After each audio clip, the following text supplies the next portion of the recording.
Okay, we're going to continue with our Python.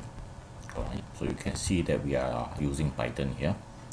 And today I'm just going to talk about sorting, which is a very difficult thing to do in a lot of programming language, especially if you are learning to use the bubble sort and so forth. But not true when you come to Python.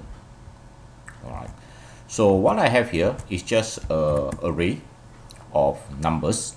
Okay, you can see the random numbers inside there. They are not sorted in any order. Alright.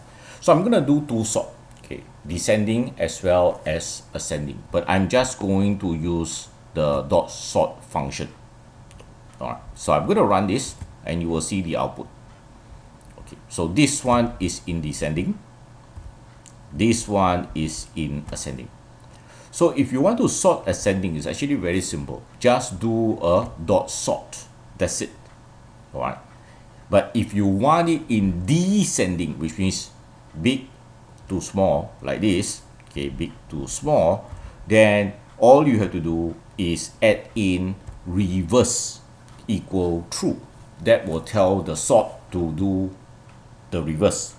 Alright, which is basically means the reverse of ascending, which means it is now running at descending. Okay, so I particularly like this feature inside Python. Okay, but of course if you are using for instance Linux, then of course you can always pass it over to the system, but here I don't even need to pass it to anyone.